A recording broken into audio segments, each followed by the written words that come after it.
Rest in peace, Mangwaris. Wakatoka ila pieces. Prowachanyo, Kabayen, Oskuda, Ela, Oskalo, Ela.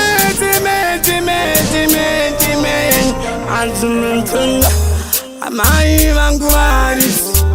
Dada kukutogira igari. Asirufuka akatini kisi.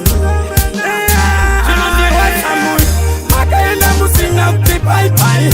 Kutaura kuno mai mumbori pai. Kakusua imaningi mai kakasi wai. Yonori mechete nikatewera mbai mbai. Mbai mbai. Makaenda musina ukipai pai.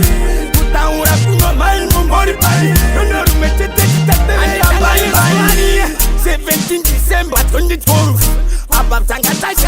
Kapashiru Chikiti sedu takati maye Asirufu akauya tikata sakutoti pufu Makatanga kitorwara Amuna kone kataka pachasara Wirama wakatanga pingo kindi mara Ndoko nyuba wakatanga kumara Makaenda musina ukipai pai Kutaura kuno mari mumbori pai Nakusua imaningi mai kakasi wai Yonori mwechete nikatewera mbai mbai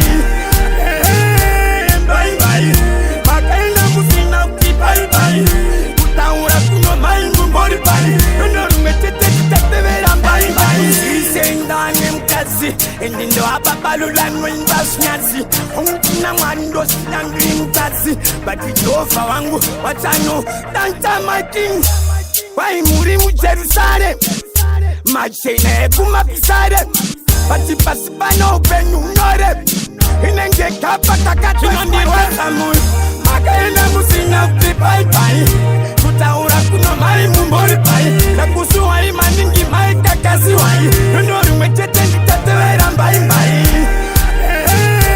Mbai mbai Makaenda musina ukipai pai Kutaura kuno mai mumbori pai Yonori mwechete nikatewera mbai mbai Indura kana poskuda Ange vanuramba kundibuka anakuda Asibomiterera nyause kunumbwida Anenge bakuda kusotonera nechidasi Yainondirwa sandia mai vangu Kuti vakasabura muupenyu wangu Vakaenda ure kwangu Ikosino handitava unondirwa samui Makaenda musina ukipai pai Kutaura kuno mai mumbori pai Nakusua imaningi mai kakasi wai Yonori mwechete nikatewera mbai mbai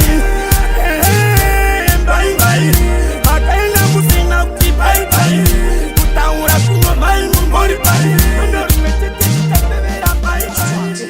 Rest in peace my mother Alice Ru.